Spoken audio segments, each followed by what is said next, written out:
Good day, my wonderful students, to another telecast during this COVID-19 lockdown. Today, we shall be looking at another topic: variation. Variation, there are different forms of variation. We have direct variation, we have inverse variation, we have joint variation, and we have partial variation. For this class, we will be looking at just two types of variation, which is the direct variation and the inverse variation.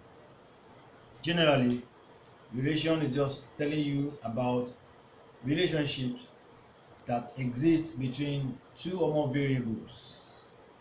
In a direct variation, is a relationship between two variables in which if one is increasing, the other increases. When there's a change in the other one reducing, the other also reduces. In inverse variation, we have the opposite as a case, whereby when one increases, the other will decrease.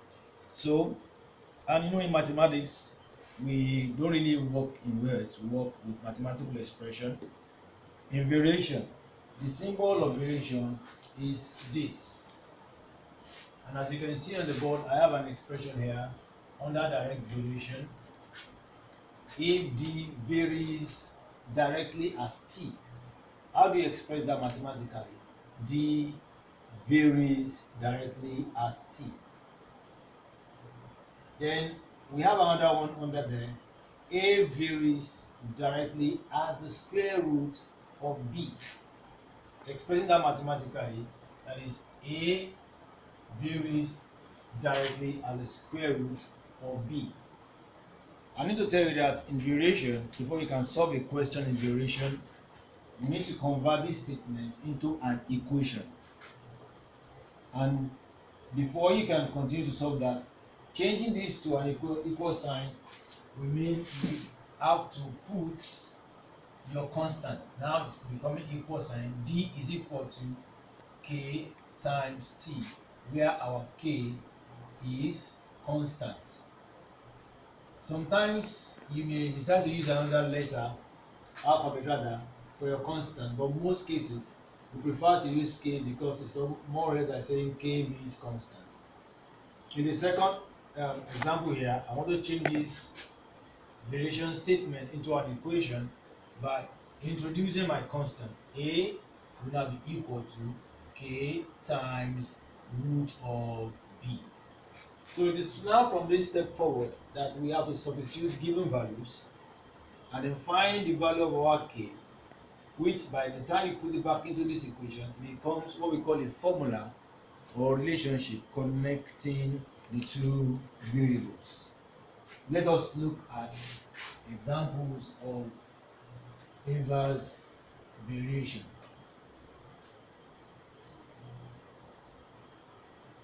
If A varies inversely as B, how do I explain that mathematically? I told you in inverse variation, as A increases, B will decrease. That is, A varies inverse, that's 1 all over B, inversely as B.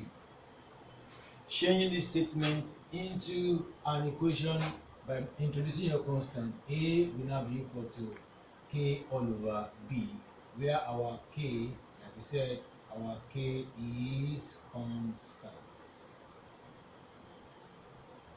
So until you get the value of your K, which you now put back into this equation, that's where we now have a formula connecting the two variables. You can either call it a formula or we call it what?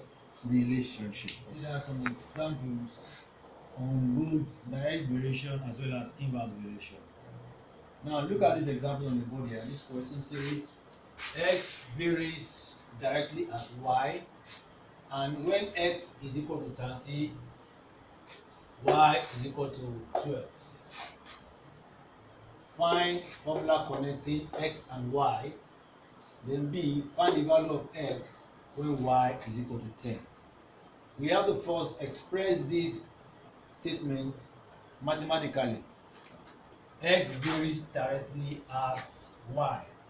x varies directly as y. The next step is to change this symbol of variation into equation and equal sign by introducing the constant of the variation.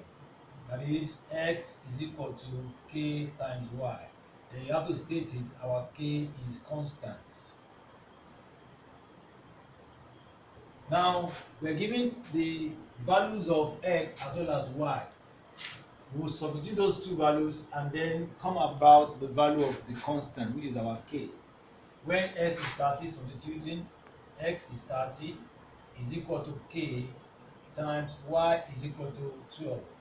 Make k the subject of the formula. That means our k dividing both sides by 12 will be equal to 30 all over 12. Reduce that to the lowest term. What will go here? I can hear you. Did you say 2 or 6? You said 6. Okay, 6 here, 2, 6 here, we have 5. So our k is 5 over 2. Don't bother to write this in mixed fraction because we will be substituting it back into that first statement to get our relationship. So the question says to define the relationship between x and y. It mentioned formula here. Formula and relationship are the same words that they use intermittently. So substituting your k back into this equation, we have x is equal to, instead of writing k, our k is 5 over 2, that is 5 all over 2 y. That is our relationship. And it is on after you have gotten your relationship that you'll be able to get the value to the value of x when y is given, or value of y when x is given. In this case, we are asked to find the value of x when y is equal to 10. So when y is equal to 10, therefore x will be equal to 5 all over 2, then times 10. So to the value of y. 2 will go here 1, 2 will go here 5. So that means our x is equal to 5 times 5, 25. That is quite easily done.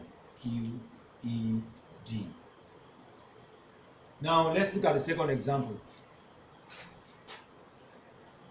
Let me draw a line there. X varies inversely as y. When x is equal to 22, y is equal to 3. Find the relationship between x and y, and lastly find the value of y when x is 10.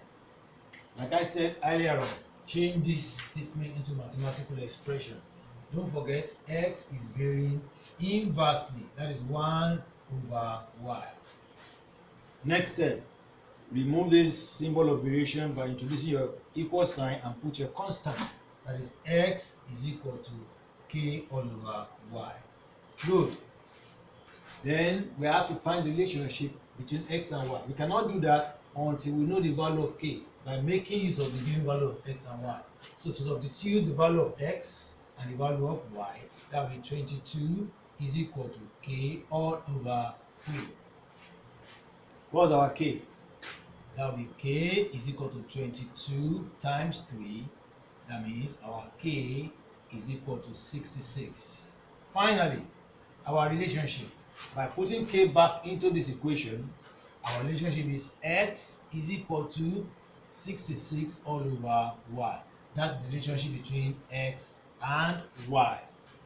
Lastly, you have to find the value of y when x is equal to 10. You have to make use of the relationship, or we call the formula connecting them.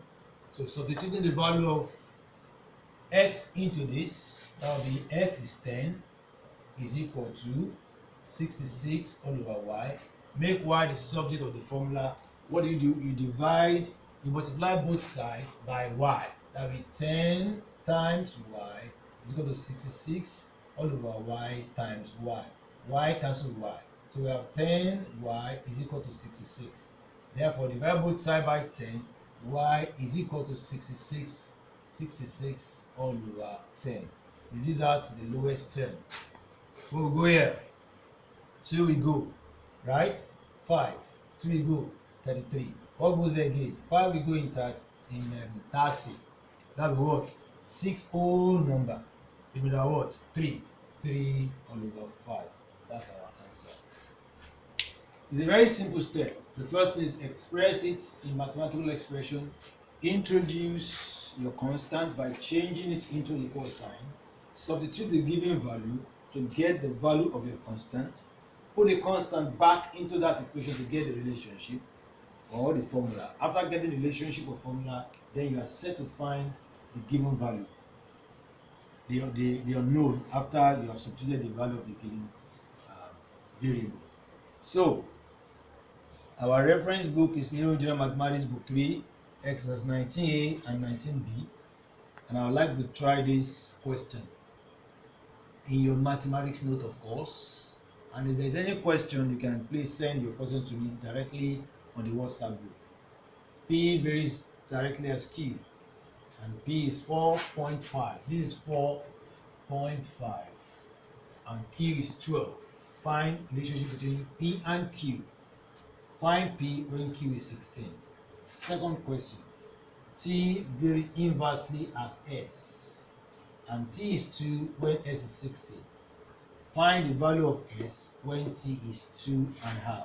Take note here that nothing was made mention of you finding relationship or formula, but I bet you know now there's no way you can find the value of S without you getting your relationship. I'm very sure if you listen to this telecast over and over again, you will get your hand on this. God bless you.